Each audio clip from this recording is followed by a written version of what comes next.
everybody, welcome back to another episode of Tubby Talk. I am Terry from Terry Leahy Films, and with me as always are... I'm Chris. I'm Steve. And they are from the Tubby Robot Ice Cream Factory, which is where we film the show and where you should come to eat all this delicious ice cream in front of us. But in addition to ice cream, these guys have another passion, and it is gaming. And that's why we have this show, to talk about your gaming desires and mine, and bring me back into the wonderful fold of video games which I left and was brought back to. Welcome back. Thank you. Today we're going to talk about Disney-based video games. This is, one of the big companies that has produced some good stuff and some things as well. So we're going to talk about it, but I think the best place to start is all the way back at the beginning for one of the very first Disney games. Do you guys remember what it was?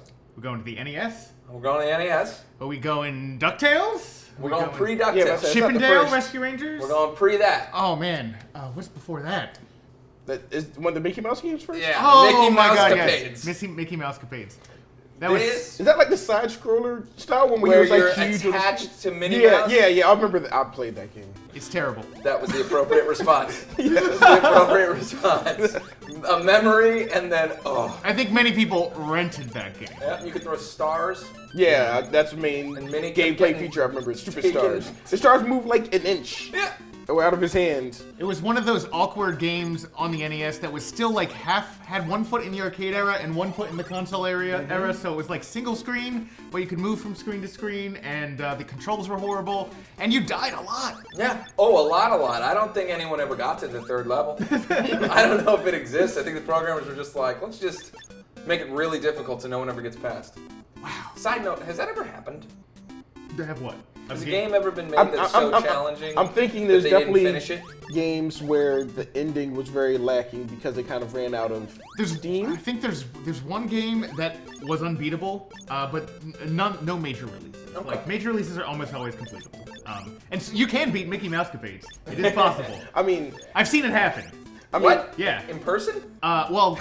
Speedrunners do it on Games Done Quick. I've seen it live happen there. Oh my God. Yeah. now there is a game came out a couple years ago. It's a little sidebar: Sonic Lost World. Yeah. Where it looks like they spent all of the budget, time, and money budget on the first stage, which people loved, reviewers loved when they played the preview version. It was a neat level. And then every other stage they said was the worst stage in the Sonic game, sequentially as you went on. Dinosaur? I don't know if there was a dinosaur. dinosaur in the It was first like one? basically like Mario Galaxy, but Sonic. Yeah, Mario Galaxy, but Sonic. It was on the Wii or Wii U. It was on the Wii. Wii U. Wii U. Pre or post Black Knight? Post. It was post Black last Knight. night. So it's supposed to be their return to competence. Like- But only for the first stage. And most reviewers didn't finish the game. From the reviews I read, like 3 different ones didn't finish it because it was so garbage. So I'm guessing you did not like Mickey Mousecapades very much. No, I didn't, but it has a fond place in my heart because it was one of those games that, you just had. It was just there, and you put it on every once in a while. It was the only NES game at Blockbuster, so you had to play it. There you go, you had to play it. The characters looked like Mickey and Minnie Mouse. Like there was a resemblance. Like there were a lot of games back then that didn't have at least that much. So True. at least the licensing was intact. I think Who created that game, though? Does anyone know? I don't know off the top of my head. I keep wanting to say It's not Capcom. That's what I needed to. I keep thinking LJN is what my brain keeps telling me. Might have But been LJN, but where I was trying to lead you guys is suddenly Capcom got the Disney license and everything changed. Yes. Like, they made some of the most iconic, just Nintendo games ever featuring these characters, and as you mentioned before, the first one is obviously DuckTales. Yeah, DuckTales is great. DuckTales is one that people love to this day. 30 years later, they remade it somewhat recently, a couple years ago. DuckTales Remastered. and we replayed it because it was amazing. It's still amazing. It's great. Even for back then, the graphics were great. It looked like Yeah. Scrooge McDuck. The music was wonderful. It was just a great game. I remember you had multiple moves, which was kind of rare back then, that you could do more than one action. Yeah, you had a pogo bounce to use to reach a lot of hidden treasures and hidden parts of the stage. You had a golf swing, which you can use to defeat enemies if you can smack something into them. And I think there was another move maybe I'm forgetting, or is that it? It was mostly pogoing. You pogo through that whole game. Yeah. But Like, it There's felt still great. a lot for an NES game, though. 2 different moves. Yeah. But it's seriously though. I mean, remember back then there weren't many games. In contrast to like Chip and Dale's Rescue Rangers, which was also Capcom and also Disney, where I think you just picked up acorns and threw them. Yeah. Yeah, that's right. Picking up stuff and throwing stuff, which was a great game as well. That kind of leads into like that Disney Capcom alliance was really strong with the Disney afternoon games, which was all of the games based on the Saturday morning cartoon properties of Disney. Okay. Yeah, so they had What Rescue else was Rangers. They had Darkwing Duck, I believe there's a Tailspin. right. which was great. There was Tailspin. There was an Aladdin game for the 16-bit consoles. That's a movie. I mean, they also had an Aladdin cartoon came on Disney Afternoon. Yeah, but it was based on the movie. Yeah. And that was 16-bit. Like, It is weird that they were making good games for their, let's say, secondary properties, you know? Like, we weren't getting... Like, I do remember a Little Mermaid game that was not very good. it was better than you might think. It was better I than remember, it might yeah, be. it was pretty good. I think that was Capcom as well.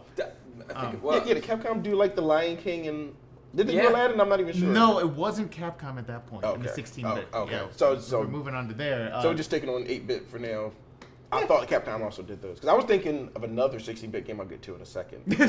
But that's also not Capcom, so... But the fact Carry is, Nintendo and Capcom did form this alliance and started making good games. Like, finally it was, you know, if you had kids or something like that, you could actually kind of trust the Disney games, which was nice because you could not do that with all your favorite characters. For example, the Dominoes game was probably not that great. Well, and it's surprising too Avoid the because... Noid and it's fine. Because you didn't really need a good game to sell those. Like they had the the parents would buy. Oh, there's a Chip and Dale thing. There's a Mickey Mouse game. It doesn't matter. I'll buy it. The kids will like it. Like the good game was almost incidental, but Capcom felt like they had to make a good game, which was great. Like it almost felt like a bonus on a bonus. Like not only is this based on something I love, but the game is good. That never happens back then. And there was, you know, there is a little bit of what's the word where you admire something in the past? Nostalgia? Yeah, definitely our generation has a little bit of nostalgia for this because it hit us right when it was supposed to hit us. You know, maybe within 4 or 5 years. Oh, no, totally. I was watching DuckTales and then playing DuckTales. After DuckTales and Darkwing Duck went off because I couldn't miss any of the Disney Afternoon. Yeah. But 5 o'clock was fair game. Yeah, Forget that's the news. I'm playing an NES. Yeah, and so did you ever play that Darkwing Duck game? I believe I did, and I believe it was hard. It was on the harder side. It felt like a Mega Man game, which is one of the things I loved about it. Sadly, never played it. It's good. So yeah, Darkwing Duck. I mean, basically he ran and jumped. He was like Mega Man, but he could switch weapons, and he had his smoke gun. And the smoke gun could change, like some of the smoke. It had different sorts of bullets. But he would jump and grab hooks and climb. It was good. Distinctly remember the hook. Yeah, there was a lot of hook jumping in the game. Now, was Launchpad in the game? Launchpad, I believe, was in the game, but not as a playable character. Was he also in DuckTales? He was definitely in DuckTales. This is the most confusing character. Why did he live in 2 worlds? He was Scrooge McDuck's personal pilot. But in his free time, he hung out with Drake Mallard, a.k.a. Darkwing Duck. Yeah, and that was his buddy. Totally different cities. He might have even been his personal pilot. He might be both their personal pilots, as far as I know. But do you think there's 2 Launchpads? No, it's the same Launchpad. I just remember seeing his catchphrase once, if it's a plane, I can crash it. Yeah. I was like, Scrooge, you have all the money in the world. You can afford a better pilot. He was a lovable mug. Couldn't get rid of him. It's true. He's a pelican, wasn't he? Yeah. Oh, he's a very muscular pelican. I'm so glad we went this way. That seems like a perfect segue because not only was the Pelican muscular, but soon the video games would be more muscular as well because they'd get 8 more bits and we would go to the 16-bit era. Nice. Yes. Recovered. Yes. Yeah, and some good games and some not so good games. Yeah, and there was a split there because we had 2 dominant platforms, kind of for the first time ever in at least the American home console, because we had the Super Nintendo and the Genesis, and we got 2 different versions of a variety of games, such as Aladdin was the famous one. Aladdin. Yeah, that's the big one. Where it was much more, it was harder to play on the Genesis because it was a harder difficulty game, I should say, on the Genesis. I've never played the SNES version. I don't know if you guys have. Oh, Yeah, I have. I have lot, many yeah. fond memories of that game. Was it because the gameplay in the Genesis version you have like apples all over, or pomegranates, I guess, all over the place. You would pick them up as you're going for platforming element, but you also had a scimitar you used to attack enemies, and it would like puff in the smoke when you killed them. Yeah, it was kind of a more violent game because he attacked people with swords. Yeah, I think the SNES was just platforming and collecting. Yeah, you would bounce off people's heads. There was no sword. You would throw apples. A button threw apples. You would bounce off their heads and you would swing, but that was his actions. It was also beautifully animated. It was kind of more acrobatic and less kind of berserker. Yeah. The Genesis game was actually like, I remember animated by Disney animators, I believe, and they scanned the drawings. So it had more of a black outline kind of cartoony thing going on, where the Super Nintendo game, it was more pixel art. Things were rendered. There weren't big black outlines. So it was two very different styles for the same movie. Both were good games, though, in their own right. I distinctly remember the Genesis one, though, being harder. Yeah. Like, it was harder to figure out. Now, that could also be that, you know, the Aladdin for SNES is one of those games you could sit down, hour and a half, have a great hour and a half, and you beat the whole game. Yep. And felt good about it. Like, you know, the bosses were somewhat challenging at first, and then they weren't as soon as you figured out the patterns. There were magic carpet ride areas. That was one of the toughest ones. Real hard. Yeah. Like, one of those, you're kind of going up and down, and there's like caves up. I'm sure they'll animate this in. But there's one that's like real thin, and you got to get it at the end. Boy, was I a frustrated 8-year-old. I think that same style of stage was also in the Genesis version. But it was harder to get to because it was harder to get through the stages to get to the first place. Did the Genesis one also do it straight on? So you move left and right, and you were like from behind Aladdin's head, or am I? No, I'm thinking the Genesis one was side. The Super Nintendo one was side scrolling as well. Definitely side scrolling. So maybe the Genesis was first person, or third person, but over the shoulder. I don't think so though. I'm thinking it was. Unless I'm thinking Mode 7. Yeah, but unless I'm thinking of the SNES version in my head. You might be. Never played, but I read a lot of it in Electronic Gaming Monthly. What I did love about that Aladdin game, though, is they threw in a little bit of Disney. You know, I'm definitely a Disney person. I love magic and good stories and things like that. And they threw it in because there's this bonus stage where you're just flying around with Jasmine and they're playing a whole new world. And you're going through clouds and just collecting rubies or something. It's fun. It's a nice little break in there before you go and do the end of the game. And then compared to that, there's the Lion King game. Right. Which Chris can probably tell us a little bit more about. Yeah, I played a lot of that one. It sounds like the game was very broken from what I understand. It wasn't broken, but it wasn't as polished. Like, the animation and the presentation were really good in that game, but it wasn't Capcom, first and foremost. It wasn't? No, I believe that one was Interplay. Correct me if I'm wrong, but yeah, it was not Capcom. Can we do this live? I always thought it was. Yeah, look it up. Capcom. I don't to do this live. The Lion King game, I believe, is not Capcom. But wasn't there like an issue with like collision detection or something? I remember watching a Let's Play on a competing YouTube channel, and basically it was impossible to aim your jumps, but it was a very precision platformer. But because of the depth of the animation, you had to line up the animation, like the jump animation, like the paws had to land on pixel, like precision. Yeah, I mean, there were definitely precision things, but it wasn't broken, I would say. Like, it was perhaps unforgiving, but, I mean, I got through the game. It did have one of those things that actually frustrates me a little bit, which is a button that does nothing. You had a roar button, and it did nothing the roar did when something. you were, not when you were a cub. It did. Yeah, because you were a cub. No, when What? you're a cub, it stuns the bugs. It flips them over. Just the bugs, yeah. What? Yeah, you can stun the bugs with the roar. I know it does something when you're adult Simba. I didn't realize that. Well, the problem with that game, though, is like halfway through, you transfer from young Simba to adult Simba, and adult Simba sucks. Like, he's just a dog. The whole way, he's moves slower, he can't jump as high, and like, he's supposed to be more powerful. Right. But He like, does you go feel so fragile because you can't get out of the way like young Simba could. It's a Virgin Interactive. Virgin Interactive. Yep. I will distinctly remember a harrowing moment in that game, and that is when you're doing the I just can't wait to be king level with monkeys throwing you around. Yeah. I mean, the frustration that was going through my mind at this level was insane. Yeah. That's one where you had to roar at the pink monkeys to have them change direction. That's right. Yeah. Oh man. Everything I know is wrong. Is that the one where you have to like hit jump as soon as the monkey grabs you? And No. It's automatic. The problem is you have to memorize these patterns. So all these monkeys would be hanging out in a tree in the savannah for some reason, and they would throw you a certain direction. And the pink ones you could roar at to change the direction. So you would have to basically turn these switches the right way so that they would navigate you through this maze. And the maze did not fit in your screen. Like, you would maybe see 3 monkeys on your screen. Right. But there were 20 monkeys in the throwing part. And you just had to like pretty much write down like what to do. And And map like, it was it, one of yeah. those games. And there were a couple monkeys, they'll just throw you to your death. Yep, Like, yeah. They were just death monkeys. They throw you to death. Yeah. And in between those, there were sections where you were riding on a giraffe. It was an ostrich. You're riding on an ostrich, and you have to jump over hippos and duck under other things. Oh, that's terrible. And sometimes you have to double jump. Yep. And a lot of people didn't make it through that level. No. Yeah, a lot of people. Took me a long time to get through it. Ending of that game is pretty cool though. You just have a basic like swipe fight with Scar, but you cannot beat the game unless you line up next to the cliff, just like in the movie, and backflip him over. And it's just hitting the button at the right time, and then it switches to a cutscene where you just throw him over. I remember very specifically, though, being blown away by the graphics in the wildebeest stage, which is right after the elephant graveyard, and Simba's running towards the screen, and the wildebeest are coming. It looks very cinematic. Like, they took the frames from the movie of the wildebeest, like, jumping at you, and it was just a standard, like, move left to right, dodge the rock sort of situation, but... Battletoads-esque. Cool. Battletoads-esque. Yes. Except this way. Oh, that's the game that was straight on. Because you're looking at him running at you, and you gotta, like, veer. Yeah, and they jump off, and their hooves get bigger and bigger, and, you know, it's cool. Yeah.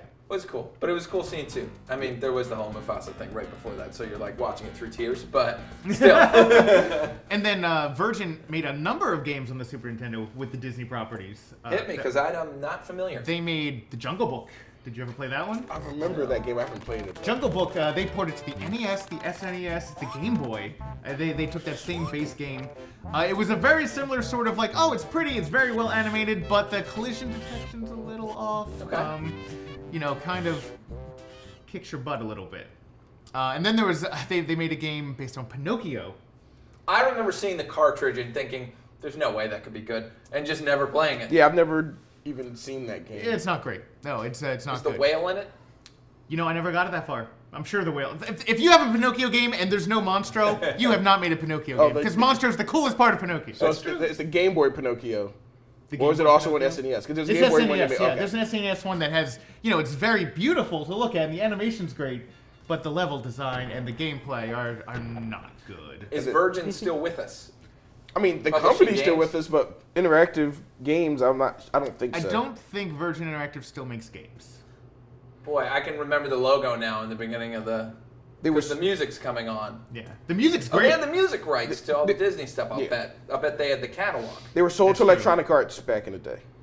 Oh, so they were subsumed by Electronic 2003. Arts and destroyed like everything else that gets eaten by Electronic Arts. Yep. But I do think Super Nintendo was the heyday of good Disney games for a time, with the exception of Mickey Mouse and the Castle of Illusion. What? People I love like that game. The Genesis version was far superior. Because it had Donald Duck in it too. It had Donald Duck in it. It also had a nice Mode 7-esque mode where you walked up a tower that rotated. Mm-hmm. Like as you walked up the tower, like Mickey stayed in the center of the screen, the tower rotated with you, like as you walked up the spiral staircase. And that was like Sega, because Sega developed that game in-house, like their version. So they were like, we don't have Mode 7 chips in our systems, we'll just do this the old-fashioned way. Use all of our resources, and the game's very short because you have to spend it all for this animation. But it was a wonderful game to play, especially after that Mickey Mouse Superstar fiasco. There was another Mickey Mouse game, I think. There were two, actually. Castle of Illusion was the other one? What was the other one called? No, that was his. Yeah, let me see. It was where you went to the circus. Yes. Like Mickey's Great Illusion or something like that. But it was the game that I guess was competing with that one. Right. But in this, oh my God, it was such a fun game because you could put on different outfits and you had different powers. I think that one was Capcom. I think you're right too. And there was a sequel where Minnie Mouse was involved too, and it was a two-player version of the exact same kind of game. Super fun, lots of cool stuff. Like they were doing interesting things in the platformer. Like it goes back to DuckTales, having more than just the option of going to the right and jumping. Yes. You know, just having an extra thing was cool. Like I think he threw a hook shot in the snow level. The bosses looked great, and they were all like modeled after Pete, I think. Mm-hmm. And boy, I cannot remember what that game is called, but he wore a turban. And he shot fireballs out of his finger. And there was another one, which I'm just realizing, Mickey Mania. Yeah, Mickey Mania was really cool. Yeah. It wasn't an awesome game, but like... It was awesome. So it was a fun experience. It was a fun audio-visual feast. Yes. It's one where it's basically a game going through Mickey's history. You start as Steamboat Willie, and it's all black and white, and it looks awesome. Like, especially for a 16-bit era, like, oh my God, you're going through the boat and you're jumping. It's one of those nonsense platformers though, where just like everything kills you, and like the hit detection. There's a moose at one point that is just a real pain. Yeah. But it does go, like, it reminds you of all those old nostalgic cartoons that are really where Mickey got famous, and they're cool. They're very imaginative. Maybe that's why I liked it so much as a kid, because it started at the beginning and it took you through the career of Mickey Mouse. Yeah. And I just remember loving playing that game. I remember getting to the Fantasia body phase. changed, like everything. Yeah, the animation changed. style and everything. But I remember getting to the Fantasia stage and hating it for some reason. I don't remember exactly what happened, but it was some nonsense. Keep getting killed by a hippo or a crocodile or something like that. Something like that. That was the end of my rental at Blockbuster, and I was just like, all right, I can't go anymore. It's time to bring it home. There've been a lot of Mickey Mouse games now that we're talking about it, and it's not really, you don't really think of Mickey Mouse as a big video game character, but he's probably been in at least 10 plus games. He is now. But in my opinion, I think he went into a bit of a drought. I think the N64 PlayStation era, I can't even think of a Disney game actually. There must have been a bunch in the PlayStation 2. I mean, then you get into things. Well, you jumped to PlayStation 2, and I got a whole PlayStation. can of worms. I saw, and I don't remember this coming out because I didn't know a lot about PlayStation games at the time. But there was a Hercules game that was also made by Virgin Interactive. It was on PC too. Yeah, for PC and PS1. I remember I got to play it one time. I went on the Disney cruise with my family, and there was a computer on that ship that had it, and I played it and I beat it. That's what I would do. You beat it on the cruise ship? Yeah, great game. You went on a cruise and played a computer game every night. That's awesome. That says something about Terry right there. You know what was cool about it though? It was before N64 hit, so they were still making just side scrollers with more advanced things. That's, PlayStation did that with Mega Man 8. Yeah. And then it was the same kind of concept of let's just make a cooler looking Mega Man side X, scroller. 4, 5, and 6. Yeah. So a lot of fun. You're right. Oh, man. So there was one. Yep. But I don't remember, there wasn't a Mickey 64, was there? I keep thinking there was, but it might be just me conflating two other things in my head. There's certainly, I don't think there was a 3D one, sure. If you want to mock up a Mickey 64, which is just, is it Donkey Kong 64 or just with Mickey, no, Gex 64, and just put Mickey superimposed over Gex. I would prefer to see him with a coconut gun. Peanuts, pineapples, coconut shells. Jumping into the PS2 era. Happy to. I am sure you've got one first and foremost. No, you go first, please. I mean, the first thing that jumps to mind on this thread is Kingdom Hearts. That is a life-changing game for me. I love Kingdom Hearts, and I will tell you how much I love it. First of all, I hadn't had Square in my life in a long time when that came along, and it came out, and I've never done this before. I bought Kingdom Hearts and its follow-up sequel, Kingdom Hearts 2, and I did not own a PS2. Wow. Nice. I needed to have it. I would borrow PS2s for a week and blast. You would borrow the system? Yes. Just going around these games. Now I'm just imagining Terry just going around scrounging up PS2s. Oh my god, yeah. I was in college at the time, so it was kind of easy to find one. Oh, yeah. But anytime I even had access to one, I knew everything this week is done, I'm playing one of these games. So much fun. The voice acting was tight. I mean, they were blending, classic RPG characters with Disney characters, and one thing happened that I'll never forget for the rest of my life, which I'll get to in a minute. But it was freaking Haley Joel Osment as the voice of the main one. Hayden Panettiere, who's people know now, but she was in between. She's on Remember Nashville. the Titans and Heroes. She was between that. This is what she did. And the kid from Seventh Heaven as Riku. This meant a lot. I knew who all these were. I had never heard voice acting. The animation looked great. Wait, and so were the Disney characters voiced by the animation voices? The original voices were Nice. doing it. So it was such a tight game. I had never seen a hybrid like this before. Because essentially it's not just a movie adaptation of a game. It's a universe adaptation. Everything distilled into... It was such a strange combination, dude, because Final Fantasy is weird and Disney stuff is weird, and they're weird in different ways. And they're just let's mash it together and see what happens. It was a JRPG. Yeah, well, but it was an action RPG, right? It wasn't turn-based, right? No, it wasn't. But it felt very Japanese. Yeah. It felt very Final Fantasy, which I think is great, That's more my style, but then they had this whole new mechanic. It wasn't quite Zelda, and it wasn't quite Mario RPG. It was something in the middle where you could add things and get cool power-ups and do things that I had never seen a 3D platformer do. I just had never seen it. Just being able to jump and fly after you meet Peter Pan and get that power-up. It just was so cool. And the sequel, you kept a bunch of those moves. Oh, nice. So you didn't just forget how to do everything at the beginning of the game. And just like the story, nobody knows what the story is. I've read a book about the story, trying to explain it, and I got totally lost halfway through. It's nonsense. The Heartless and... Oh my God. The nobodies. The nobodies and the heartless, and if your heart gets removed, you become a nobody. Oh God. And every nobody has a heartless, and like there's this other Sora called Roxas, and they're the same person. And I was reading. They all live in his heart. Yeah, the second one starts with none of the main characters. You start with one of the sub characters, like in their weird sub world for hours, hours and hours you have to spend with people you don't know. It's not short.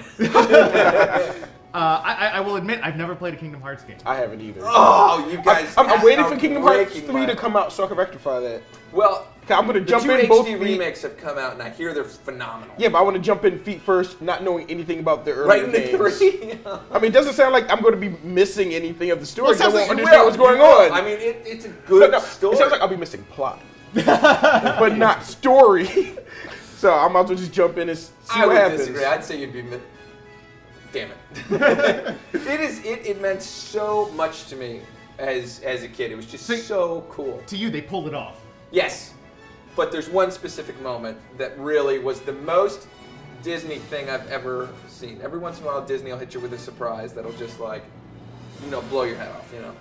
Sonic the Hedgehog appearing in Wreck-It Ralph, something weird like that.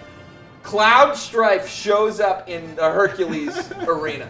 Nice. And he walks in like a boss, and you're just like they reveal it so well. Like you see his boots first, I think, and then you see something else, and I just might be like, is that Cloud? Is that Cloud? No one's in the room with me. It's like, that's Cloud. And then when I see him like waking up an entire dorm floor, it's Cloud! Oh my God, it's Cloud! Like it was such a big deal. Nice. And Leon is in the beginning of the game. Leon's your helper from, his name's Squall in Final Fantasy VIII.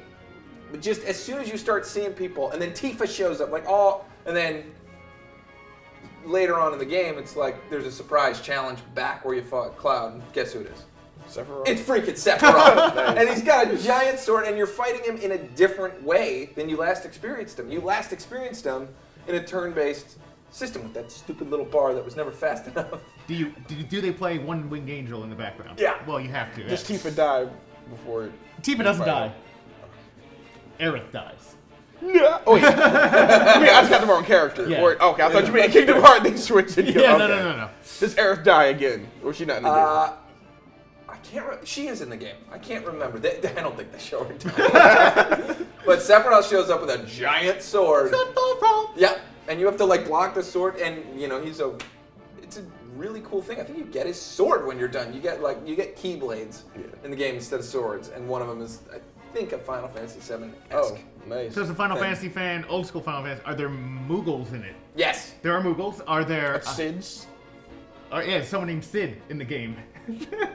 Sid is in the game. Sid gives you your ship. That makes sense. Yep. Which is made out of gummy bears. Okay, I might have to go back and play these games now. You have to. I can't explain it because one, you're reliving old movies and stuff. Two, it is an engaging story. It really is. And three, the freaking Final Fantasy people are there to help you through the game. It's insane. And somehow it all works. And Mickey's a king. Yeah, King Mickey. And wears a hood. And he's like a ninja. It's sort of amazing that Disney ever agreed Goofy to and this. Donald, yeah. Goofy and Donald are Goofy's with your you party the whole- member, right? Yeah, they're like the but whole you can game. switch them out for other people along the way. Like you go to Halloween Town, that was really cool that they Oh included my that. God, they got and Jack Nightmare Before Skellington's your Christmas. partner. Nice. And you all get different costumes based on where you are. They dug deep in this game. Oh, I think that's what it is. And I think that's what a lot of Japanese-based games do, is they do kind of dig deep in their own mythology and whatnot. And for whatever reason, we'll never know, they had access to this treasure trove of other content. Yeah, how did this happen? Disney's I have very no idea. selective with their properties. They don't give the rights to just anyone. And for Square, they've never worked with Square, as far as I know. And it's not like they had a lot in common. I mean, other than we have a huge audience that loves us. So do we. All right, let's get these two huge audiences you together. don't know. Square Enix is the Disney of Japan.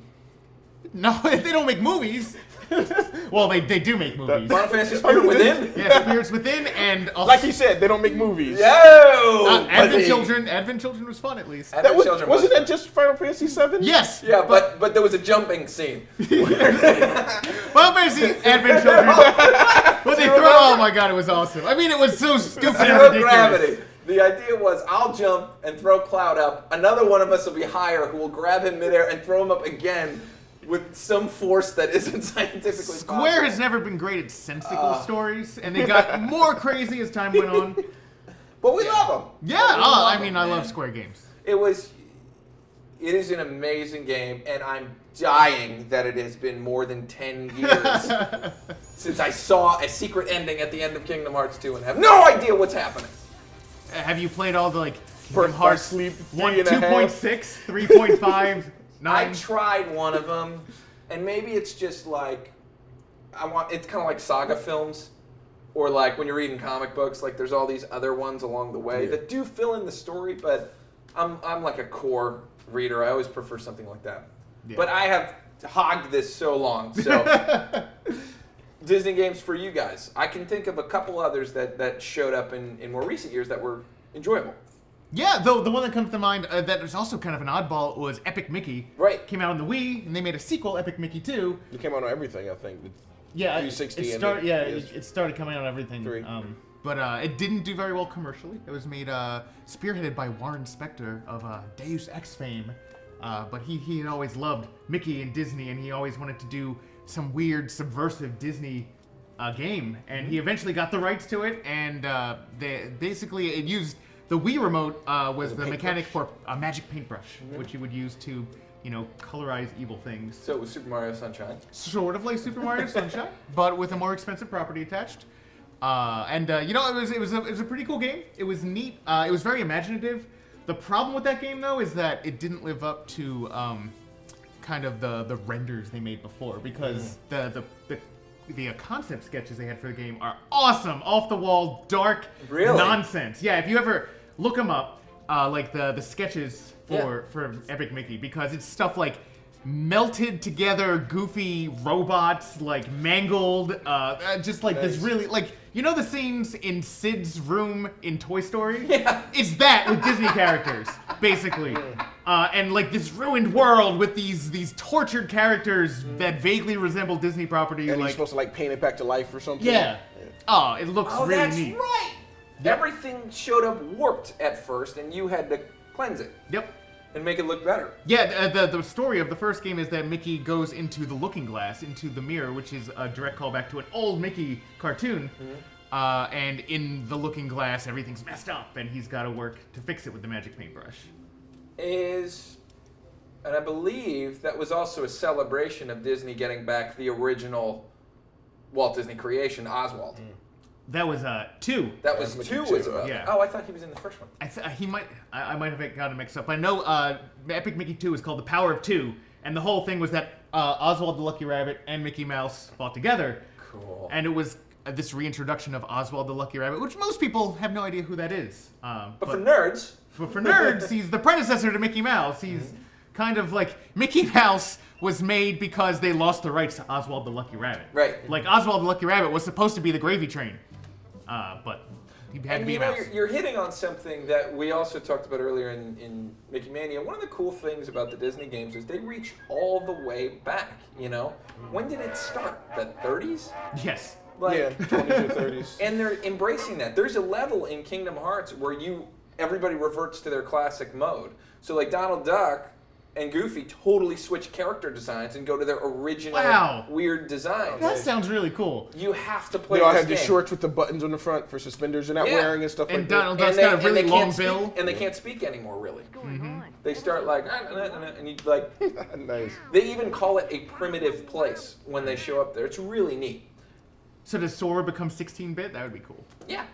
He gets like Sexualized. big button eyes. Oh, wow. Yeah, Nice. but your costume changes every single level you're in. In the second one, they get pirate outfits because Captain Jack Sparrow is in it and joins your party. And it's pretty cool. It's a really fun level. It's just, I'm praying the reason that the next one is taking so long is because Iron Man's got to be in it. because they're pulling Marvel things. Yeah, well, because they certainly pulled Touchstone, in which they owned, but I think they were just looking at their audience. Well, and they now the acquisition own happened. 20th Century Fox.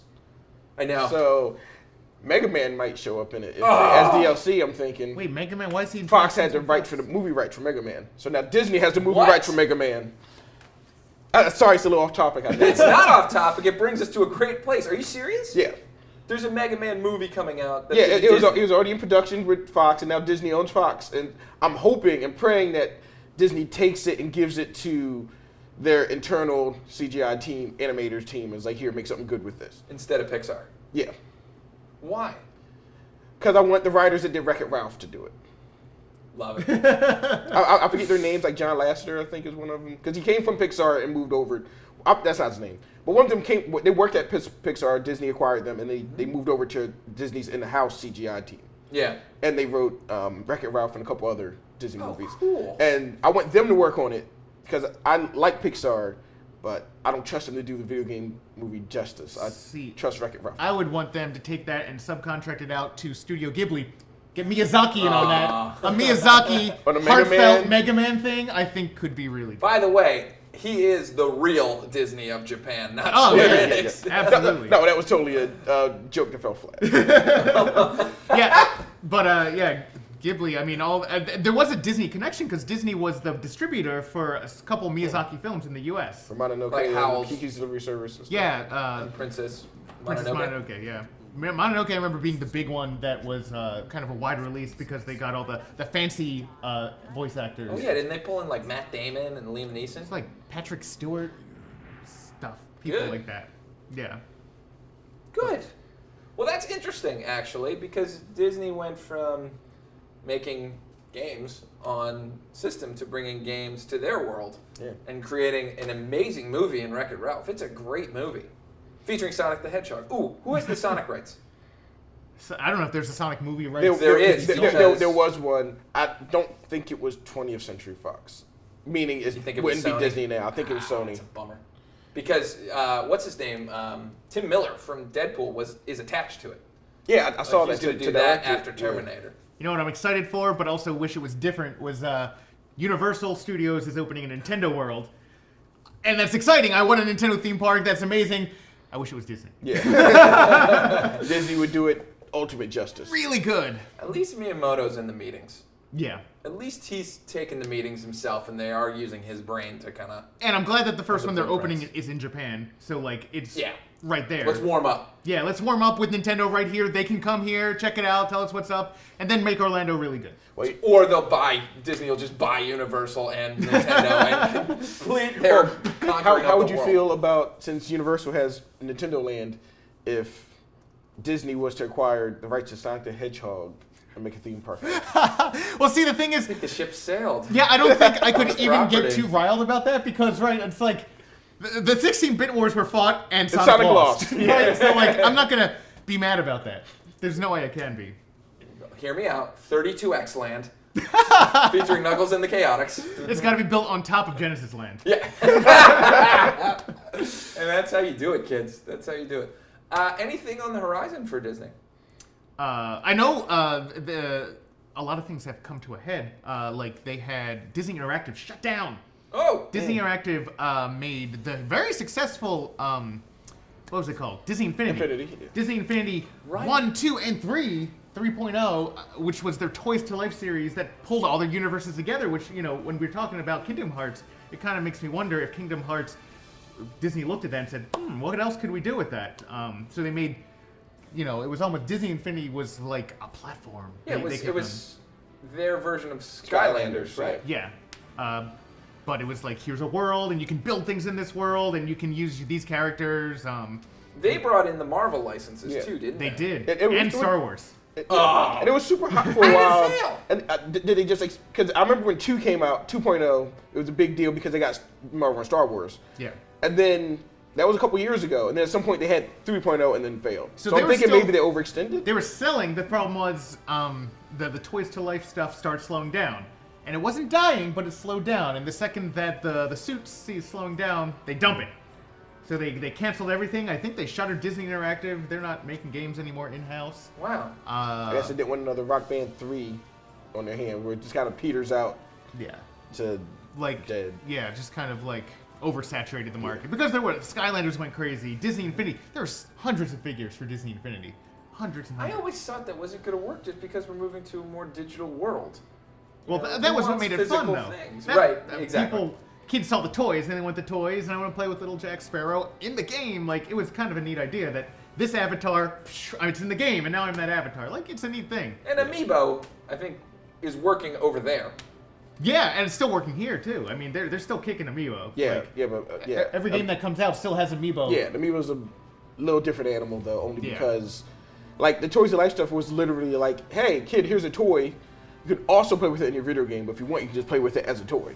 Yeah. But then I think it was just, like I said, oversaturated. There were like 8 million characters. So if you wanted to get a specific one, it was hard to find in the store because you go there and they're like, I have one Iron Man and one Jack Sparrow and one Anakin. And it's like, well, what if I wanted, like, you know, a pod racer for some reason? It's like, nope. You got to look online or not get one because they're all sold out because we made 5. Yeah, the Amiibos are more like figures for collectors that also happen to do things in games. They trigger things in games. Whereas, and it's a lot more measured, right? Yeah. Because like Nintendo's like, well, we'll put out a couple every so often, and the nerds will buy them, and it's a very high margin item for us, so we'll just keep doing it. Yeah, Makes sense. The Disney Infinity figures were literally like, you get Captain Jack Sparrow, and it comes with not only the character, but you can also, they're also like little like mini games or like little, I guess, parts to build the world with. So you might even call them playsets. Yeah, the playsets. So like you would get like pirate ship themed thing you can make stages out of, because you got the Captain Jack Sparrow one. So it's a little more involved than just like, oh, I have an amiibo that gives me Luigi's clothes in Super Mario Odyssey. Yeah. Which is awesome. But if it would have given you Luigi plus special Luigi stages, that's a whole different animal. Right. But that's apples and oranges kind of. Yeah, it's interesting though. Like Disney moving forward, it's really in question, like as to what will happen digitally for them. And I think right now they're going to use subcontractors again, like they used to do with Capcom, with Virgin, for any of their future movie property games. Would it be Sunsoft's Disney games? I keep thinking I remember a Sunsoft logo before or something. I don't remember. I mean, there's definitely Batman. There's definitely Arrow the Acrobat. That's the closest I got to Disney.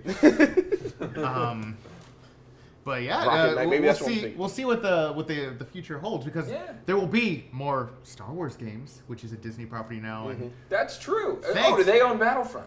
Yeah, they help get the loot boxes out of there. Well, EA. I don't know if you know about the.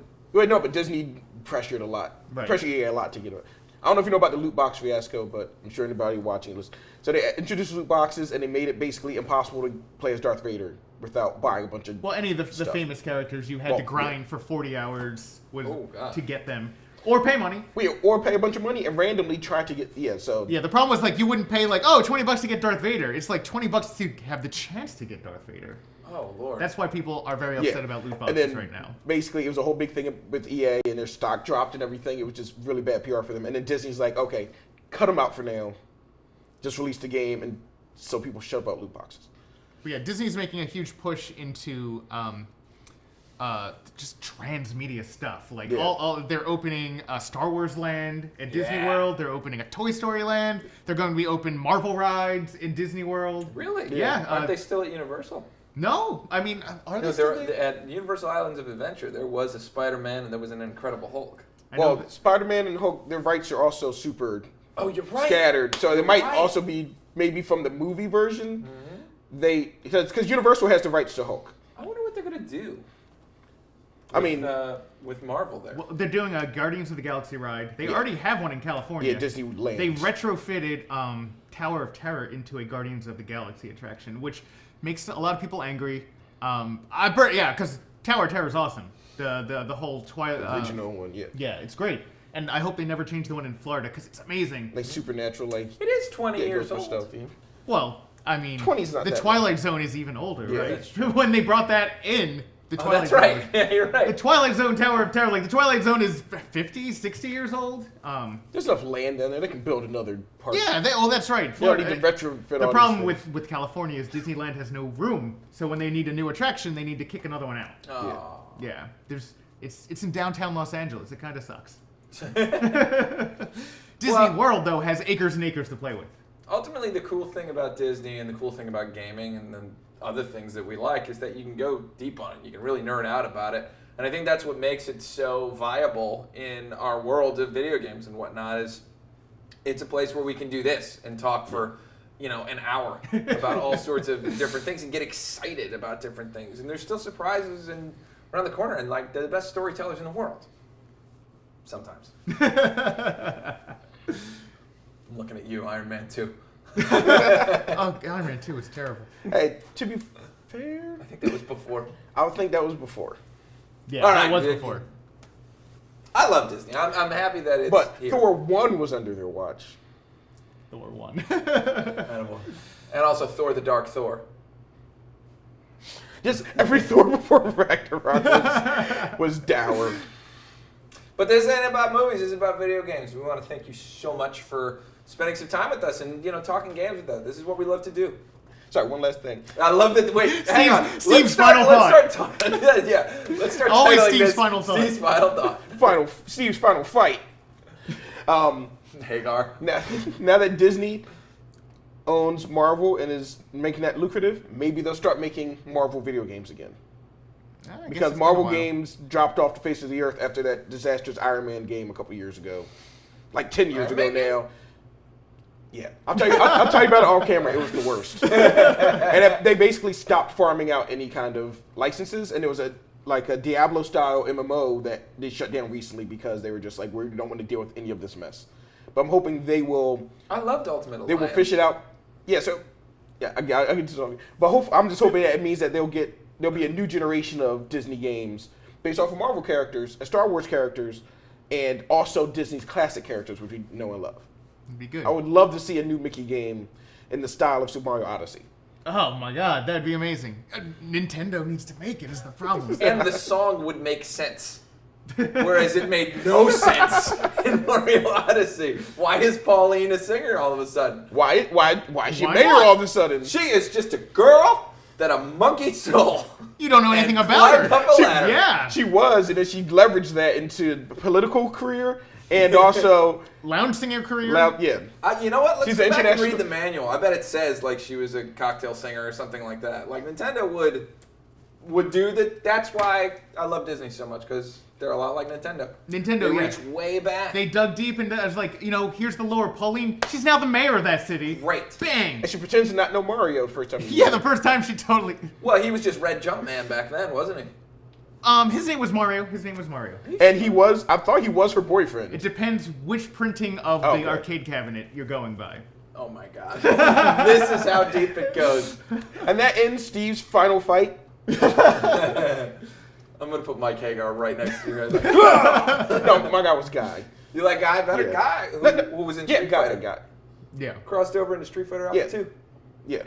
Not Cody. Don't know why. Cody's terrible.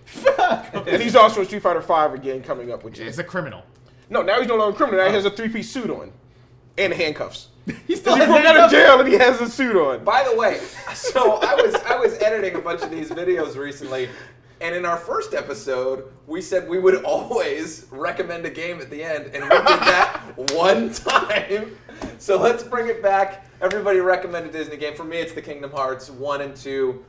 You can get them together, so it counts the way I'm saying it. There's a PS4 like collection version. Get it. It's beautiful. I think it's also just a wonderful experience. I think it also has like Birth by Sleep in it or 33 and a Third or whatever. The one you're talking about with the weird subtitles. all the weird like, subtitles. Play like Fighter the- 63 and a third. Yeah, like they were for like 3DS and Game Boy Advance and stuff. Like those are included Yeah. in the package.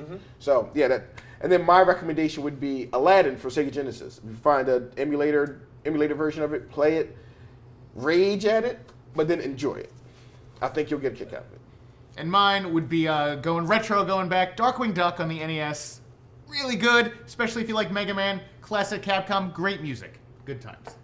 Thank you so much for watching Tubby Talk. I am Terry, I'm Chris. I'm Steve. and this has been another wonderful journey into three nerdy guys' brains.